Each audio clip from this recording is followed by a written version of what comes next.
মুখ্যমন্ত্রী করা বার্তা দেওয়ার পরেই রাস্তায় যাতে যানজট কম হয় তার জন্য বুধবার হুগলি তারকেশ্বরে ফুটপাত দখলমুক্ত করতে অভিযান চালালো হুগলি জেলার গ্রামীণ পুলিশ। তারকেশ্বর থানা রোড, পোস্ট অফিস রোড ও তারকেশ্বর মন্দির রোড সহ আরও অন্যান্য এলাকায় এই ফুটপাত দখলমুক্ত অভিযান চালানো হয়। এই অভিযান কর্মসূচিতে নেতৃত্ব দেন হুগলি গ্রামীণ পুলিশের অতিরিক্ত পুলিশ সুপার কৃষাণু রায়, তারকেশ্বর থানার আইসি প্রশান্ত চ্যাটার্জি, তারকেশ্বর থানার ওসি তন্ময় বাগ সহ অন্যান্য পুলিশ আধিকারিকেরা। পুলিশ সুপার কৃষাণু রায় জানান যে অধিকাংশ ক্ষেত্রেই রাস্তার যানজট নিয়ে সাধারণ মানুষের অভিযোগ আসে। তাছাড়া সামনেই রয়েছে শ্রাবণী মেলা, তাই এই সময় রাস্তা সম্পূর্ণরূপে যানজট মুক্ত রাখতে এই পদক্ষেপ নেওয়া হয়েছে। এই বিষয়ে হুগলি গ্রামীণ পুলিশের অতিরিক্ত পুলিশ সুপার কৃষাণু রায় সহ অন্যান্যরা কি বললেন বিস্তারিত শুনুন। 24 আওয়ার্স আরামবাগের রিপোর্ট।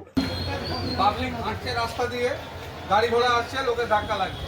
এই জায়গাগুলো খালি থাকলে লোকে এখান দিয়ে হাঁটবে, গাড়ি এখান দিয়ে যাবে। এটা তো সহজ জিনিস, এটা জানেন তো।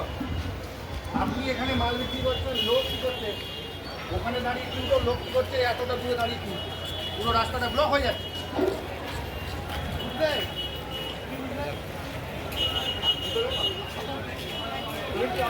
তোমার দোকানে তো কোনো মালই নেই, এত বড় দোকান তোমার, পুরো ফাঁকা রেখেছো, আর এদিকে ফুটপাতের ওপর মাল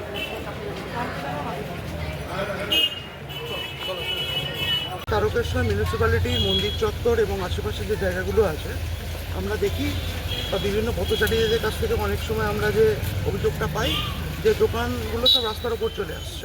তার ফলে কী হচ্ছে, রাস্তা অনেক ছোটো হয়ে যাচ্ছে, পথচারীদের যারা সাইকেল আরোহী, মোটরসাইকেল আরোহী যাতায়াতের অসুবিধা হচ্ছে এবং এর ফলে দুর্ঘটনারও একটা প্রবণতা থাকছে।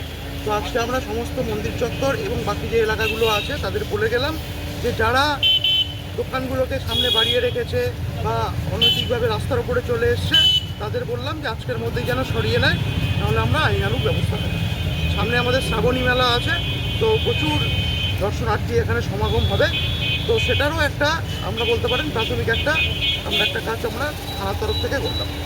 তো মুখ্যমন্ত্রীর নির্দেশের পর তো কলকাতাতেও হয়েছে, তারকেশ্বরেও দেখা গেল। এটা কি হুগলি জেলা গ্রামীণের যে এলাকা আছে, গ্রামীণ এলাকা, আমি পুরসভা বাদে অন্যান্য জায়গাতেও তো অনেক জায়গায় এনক্লোজ আছে, সেখানেও কি এই দখলমুক্ত করতে এটা অভিযান? আমাদের হুগলি জেলা সমস্ত থানা এলাকাতেই এটা হচ্ছে এবং এটা আজকে বলে না, বরাবরই আমরা করে থাকি এবং আজকে আমরা তারকেশ্বরে করলাম।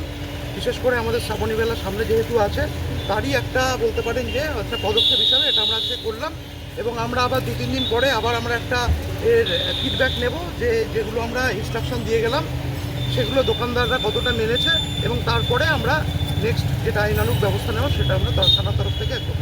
আরেকটা বিষয় হচ্ছে বিভিন্ন জায়গায় অভিযোগ আসছে যে সরকারি জায়গা দখল হয়ে যাচ্ছে, ইতিমধ্যে চাপাডাঙ্গায় ধরনের একটা ঘটনার সামনে এসেছে। আমরা যখনই এই ধরনের কোনো অভিযোগ পাচ্ছি থানার তরফ থেকে, যে কোনো থানা এলাকায় এই ধরনের অভিযোগ থাকলে আমরা সাথে সাথে আইনানুগ যে ব্যবস্থা আছে সেটা থানার তরফ থেকে নেব।